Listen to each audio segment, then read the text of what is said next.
Hello friends, welcome to my channel. मैं हूं मोनिका गुली और आपके लिए आज का नेक्स्ट क्विज लेके आई हूं। तो चलिए स्टार्ट करते हैं फर्स्ट क्वेश्चन से। हमेशा की तरह सभी को बस 5 सेकंड का टाइम दिया जाएगा, उतने में नीचे सभी को अपने आंसर्स देने हैं। ओके, और डेली रात को 10 बजे क्विज लाइव होता है, तो आप भी चाहें तो डेली रात को 10 बजे आ सकते हैं और इस क्विज को लाइव अटेंड कर सकते हैं और लाइव चैट में अपने आंसर्स दे सकते हैं। तो चलिए स्टार्ट करते हैं फर्स्ट क्वेश्चन से। राजा राम मोहन राय को राजा की उपाधि से किसने विभूषित किया? आपको पता है राजा राम मोहन राय का नाम सिर्फ राम मोहन राय था और राजा की उन्हें उपाधि मिली हुई थी, जिन्होंने सती प्रथा के विरुद्ध इतनी कड़ी लड़ाई लड़ी थी और उसमें जीत भी हासिल की थी। तो इनको राजा की उपाधि से किसने विभूषित किया था? क्या होगा इसका आंसर? है मुगल सम्राट अकबर द्वितीय। मुगल सम्राट अकबर द्वितीय ने इन्हें राजा की उपाधि से सम्मानित किया था। नेक्स्ट है 1909 का अधिनियम संबंधित था। तो 1909 में आपको पता है एक अधिनियम आया था जब भारत अंग्रेजी सरकार का गुलाम था। तो वो अधिनियम किस चीज़ से संबंधित था? बताइए, क्वेश्चन काफ़ी ज़्यादा इंपॉर्टेंट है। बताइए किससे संबंधित था? पृथक मताधिकार क्षेत्र के लागू करने से, विकेंद्रीकरण से, द्वैध शासन से या विधान परिषद से? जल्दी आंसर दीजिए। चलिए 5 सेकंड्स कंप्लीट। इसका आंसर क्या होगा? पृथक मताधिकार क्षेत्र के लागू करने से 1909 का नियम संबंधित था। बहुत इंपॉर्टेंट है, ये पेपर में कई बार रिपीट हो चुका है। भारतीय पुरातत्व का जनक किसे कहा जाता है? Very very important question. बताइए भारतीय पुरातत्व का जनक किसे कहा जाता है? इनमें से Alexander Cunningham, John Marshall, Mortimer wheeler, James Prinsep. दीजिए आंसर क्या होगा? ए, बी, सी या डी? जल्दी आंसर दीजिए, ओनली 5 सेकेंड्स। चलिए टाइम अप होता है। इसका आंसर क्या होगा? Alexander Cunningham. अलेक्जेंडर कनिंघम को भारतीय पुरातत्व का जनक कहा जाता है।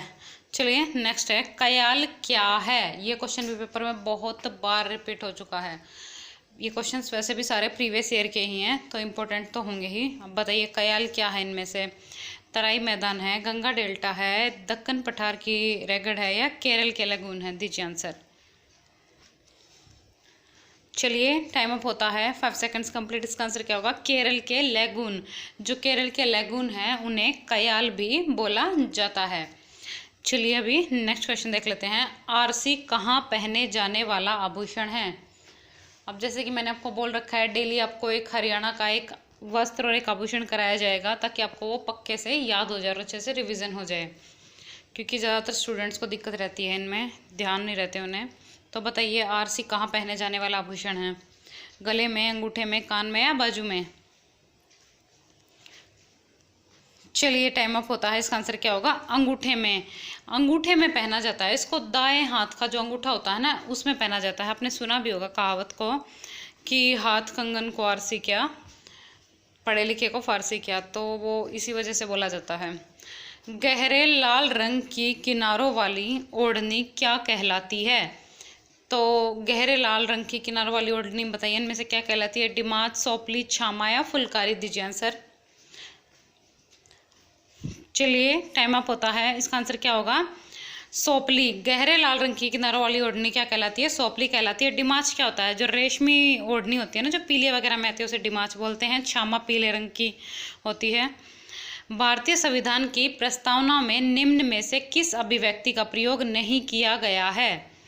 तो अभी जिसको ये पता होगा कि संविधान की प्रस्तावना में किस अभिव्यक्ति का प्रयोग किया गया है, वो ये भी बता सकता है कि किसका प्रयोग नहीं किया गया है। तो बताइए क्या होगा इसका आंसर?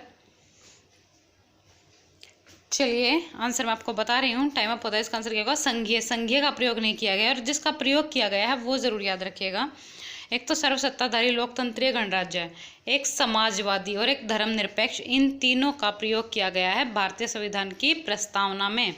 ओके, ये शब्द याद रखिएगा, पेपर में इस टाइप का क्वेश्चन बहुत बार पूछा जाता है। नेक्स्ट है विश्व रक्तदान दिवस कब मनाया जाता है? तो हाल ही के जितने इंपॉर्टेंट डेज होते हैं आपको पता है, करंट अफेयर्स में इंक्लूड करती हूँ। तो बताइए क्या होगा इसका आंसर? विश्व रक्तदान दिवस कब मनाया जाता है? 11 जून, 12 जून, 14 जून या 16 जून? तो इसका आंसर क्या होगा? 14 जून। विश्व रक्तदान दिवस 14 जून को मनाया जाता है। चलिए नेक्स्ट क्वेश्चन है किस राज्य ने बाल श्रमिक विद्या योजना की शुरुआत की है? तो अभी हाल ही में आपको पता है जो योजनाएं लॉन्च होती हैं वो काफ़ी इंपॉर्टेंट होती हैं, सारी तो नहीं लेकिन कुछ योजनाएं बहुत ज़रूरी होती हैं। तो बताइए कौन से राज्य ने की है बाल श्रमिक विद्या योजना? चलिए टाइम अप होता है, इसका आंसर क्या होगा? उत्तर प्रदेश। उत्तर प्रदेश के मुख्यमंत्री योगी आदित्यनाथ ने बाल श्रमिक विद्या योजना शुरू की है। इसमें वो जो बाल श्रमिक होंगे ना, उनकी शिक्षा का वहन उठाएगी, खर्च उठाएगी और उन्हें शिक्षा प्रदान करने के लिए प्रोत्साहित करेगी। उच्च शिक्षण संस्थानों के लिए हाल ही में जारी भारत रैंकिंग 2020 में शीर्ष पर रहा है।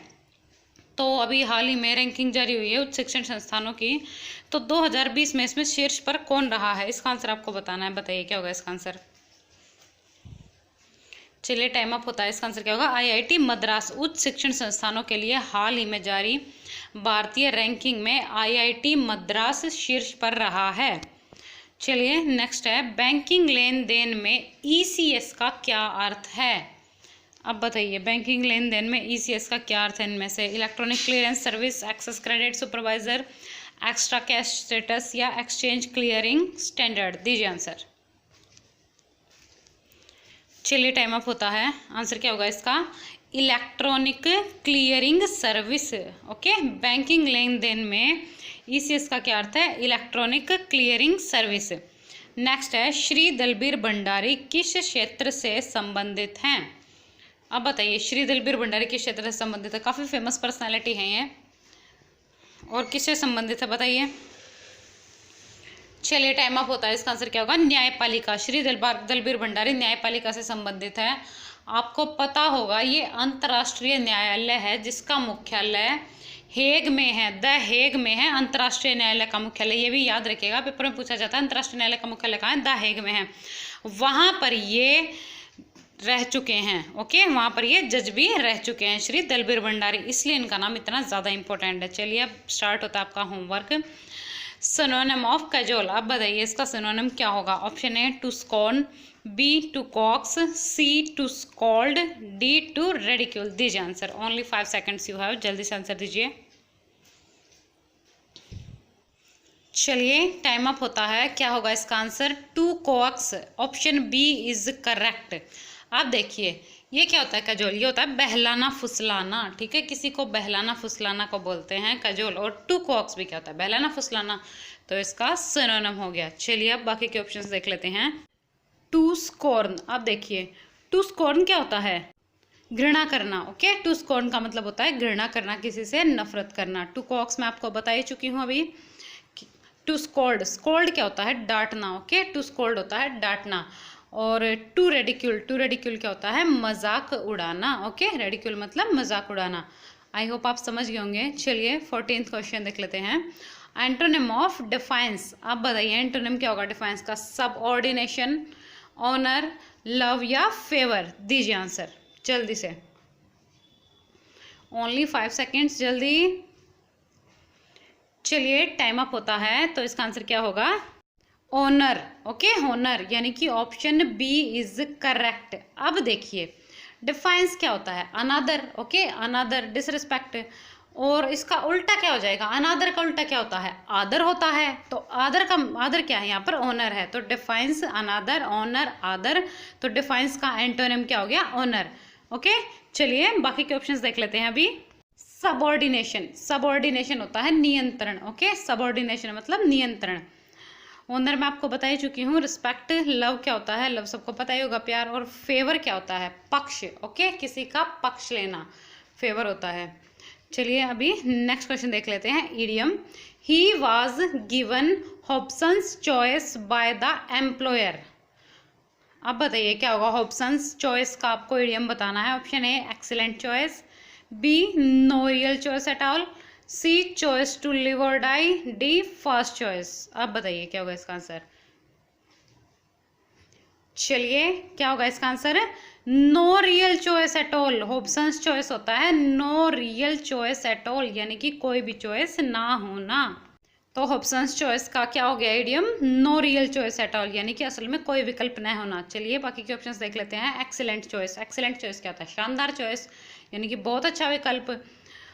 चॉइस टू लिव और डाई, यानी कि जीने और मरने की चॉइस, यानी कि जीने और मरने का विकल्प। नेक्स्ट है फर्स्ट चॉइस। फर्स्ट चॉइस क्या होता है? पहली चॉइस, यानी कि पहला विकल्प। और हॉब्सन्स चॉइस का क्या हो गया? No real choice at all. याद रखिएगा इसको, इडियम को। नेक्स्ट है वन वर्ड सब्स्टिट्यूशन। अब बताना है आपको mania for stealing articles. Option A logomania, B nymphomania, C kleptomania, D hypocalcaemia. आप बताइए क्या होगा इसका आंसर, बताइए जल्दी से। चलिए टाइम अप होता है, तो इसका आंसर क्या होगा, kleptomania. Okay, mania for stealing articles यानी कि क्लेप्टोमेनिया। अब देखिए मेनिया फॉर स्टीलिंग, स्टीलिंग क्या होता है, चुराना, चोरी करना आर्टिकल्स को। तो किसी को आर्टिकल्स चोरी करने का जो मेनिया होता है उसे क्या बोलते हैं, क्लेप्टोमेनिया। ओके, आई होप सबको समझ आ गया हो गया। अब देखिए लोगोमेनिया क्या होता है, लोगोमेनिया होता है अत्यधिक बात करने का मेनिया। ओके, अत्यधिक बात करने का। निम्फोमेनिया, अब निम्फोमेनिया क्या होता है, अत्यधिक कामुक औरत उसे बोलते हैं निम्फोमेनिया। अब हाइपोकैल्शेमिया क्या होता है, किसी में कैल्शियम की बहुत ज्यादा कमी हो जाना, उसे बोलते हैं हाइपोकैल्शेमिया। और मेनिया फॉर स्टीलिंग आर्टिकल्स का क्या हो गया, क्लेप्टोमेनिया। नेक्स्ट है क्षय, त्रय और गय, ये तीनों कौन सा व्यंजन है। आप बताइए इन तीनों में कौन सा व्यंजन है। हिंदी का काफी इंपॉर्टेंट क्वेश्चन और काफी बार रिपीटेड क्वेश्चन, ध्यान से बताइएगा, स्वर और व्यंजन से रिलेटेड है ये। तो क्या होगा इसका आंसर, संयुक्त व्यंजन। क्षय, त्रय और गय कौन सा व्यंजन है, संयुक्त व्यंजन है। अब देखिए ये संयुक्त व्यंजन है क्यों, वो व्यंजन जो दो चीजों से मिलकर बने। आप देखिए त्रय, मैंने कल ही आपको बताया था कि त्रय तय, हलंत और रै से मिलकर बना हुआ था, है ना, बताया था कल मैंने आपको हिंदी की, अगर आपने कल क्विज अटेंड किया था तो त्रय तय और रै से मिलकर बना था। ठीक है, ऐसे ही क्षय भी मिलकर बना है दो वर्णों से, और ज्ञ भी। ठीक है, अब जल्दी आपकी स्टार्टिंग से व्याकरण स्टार्ट होगी, तो तब आपको ये अच्छे से डिटेल में कराए जाएंगे। तो फिलहाल याद रखिएगा ये संयुक्त व्यंजन है जो दो से मिलकर बने हों। नेक्स्ट है पुष्प कौन सा शब्द है। अब बताइए पुष्प कौन सा शब्द है, इनमें से तत्सम, तद्भव, देश या विदेशज। दीजिए आंसर, सोच समझ के आंसर दीजिएगा। मैं आपको बता भी चुकी हूँ ये पहले, जब कभी इंपॉर्टेंट फैक्ट्स बताएं तो आई थिंक मैंने बताया ही आपको। क्या होगा इसका आंसर, चलिए टाइम अप होता है। आंसर क्या होगा इसका, तत्सम। अब देखिए पुष्प कौन सा शब्द है, तत्सम शब्द है, यानी कि संस्कृत शब्द है। और आपको पता है इसका तद्भव शब्द क्या है, फूल है। ठीक है, पुष्प क्या होता है, फूल को ही बोलते हैं संस्कृत में, तो ये तत्सम शब्द हो गया। निम्न में से घर का पर्यायवाची शब्द नहीं है, तो इनमें से आपको बताना है एक जो शब्द है वो घर का पर्यायवाची शब्द नहीं है, बाकी तीन है। तो बताइए इनमें से कौन सा नहीं है घर का पर्यायवाची शब्द, पावक, सदन, शाल या निकेतन। दीजिए आंसर। चलिए क्या होगा इसका आंसर, घर का पर्यायवाची शब्द कौन सा नहीं है, पावक नहीं है। और जो हैं वो भी याद रखिएगा, जैसे कि सदन, शाल, निकेतन, ये सारे के सारे घर के पर्यायवाची शब्द हैं। और जो ये पावक है ये घर का पर्यायवाची शब्द नहीं है, ये आग का पर्यायवाची शब्द है। ओके, पावक किसका पर्यायवाची शब्द है, आग का पर्यायवाची शब्द है, घर का नहीं है। चलिए नेक्स्ट क्वेश्चन है, नेता शब्द का स्त्रीलिंग रूप क्या है। अब बताइए, वैसे तो मैं पुल्लिंग स्त्रीलिंग वगैरह आपके डालती नहीं हूँ, लेकिन जो थोड़े से डिफरेंट होते हैं ना वो मैं डाल देती हूँ, क्योंकि मुझे पता है पेपर में आप ये लिंग वचन वगैरह तो पढ़ के जाते हो नहीं, लेकिन कई बार जो थोड़े अलग से होते हैं वो पेपर में पूछ ले जाते हैं। तो जो चीज़ें थोड़ी अलग हैं, टफ है, आपको कन्फ्यूज़ कर सकती है, वो मैं जानबूझकर डाल देती हूँ। तो फिलहाल इसका आंसर क्या होगा, ऑप्शन ए इज करेक्ट, यानी कि नेत्री। नेता शब्द का स्त्रीलिंग रूप क्या है, नेत्री है। ओके, तो चलिए आज का हमारा इंपॉर्टेंट क्विज यहीं पर समाप्त होता है। अभी फिलहाल आपके लिए क्वेश्चन है ये, जिसका आंसर आपको नीचे कमेंट बॉक्स में देना है, लाइव चैट में नहीं। मैं फिर बोल रही हूँ, डेली बताती हूँ आपको कि किसी को आता हो या नहीं आता हो, नीचे सभी को कमेंट बॉक्स में आंसर देना है इसका। क्योंकि अगर आपको आता है तो बहुत अच्छी बात है, क्योंकि मैं ये वो क्या वही पूछती हूँ जो आपको पहले करा चुकी होती हूँ किसी ना किसी क्विज में। और जिसको नहीं आता है तो आप आंसर दीजिएगा, गलत या सही जो आपको लगता है। मैं आपको पर्सनली रिप्लाई करके खुद बताती हूँ कि इसका ये आंसर ठीक होगा। अगर आपके दिमाग में गलत चीज़ भी होगी तो एटलीस्ट आपको लर्न तो होगा कि इसका ये होगा। तो पहले ही यूँ मत सोच के बैठिएगा कि कोशिश ही नहीं करनी है, तो कोशिश तो कीजिए ना। अगर नहीं आता होगा तो पता चल जाएगा, और आता होगा तो बहुत ही अच्छी बात है, यानी कि आप रिवीजन अच्छे से कर रहे हैं। तो गलत या सही सभी को कमेंट बॉक्स में आंसर्स देने हैं। अब चलिए जल्दी से सभी स्टूडेंट्स अपना स्कोर टाइप कर दीजिए, स्कोर टाइप कर दीजिए सभी स्टूडेंट्स।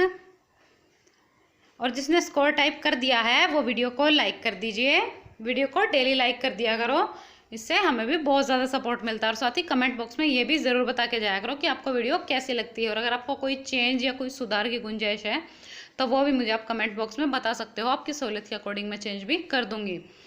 तो अभी आई होप सबने वीडियो को लाइक कर दिया है, और जो न्यू स्टूडेंट्स हैं वो चैनल को सब्सक्राइब कर लीजिए, और सब्सक्राइब करने के साथ साथ बेल आइकन को दबा लीजिए, क्योंकि अगर आप बेल आइकन नहीं दबाते हैं तो डेली आपको वीडियो की नोटिफिकेशन नहीं मिलेगी। डेली रात को 10 बजे ये क्विज़ लाइव होता है, और लाइव चैट में सभी स्टूडेंट्स आंसर्स देते हैं, तो आप भी चाहें तो डेली रात को 10 बजे आ सकते हैं और इसको अटेंड कर सकते हैं। और साथ ही में सब्सक्राइब करना ना भूलें।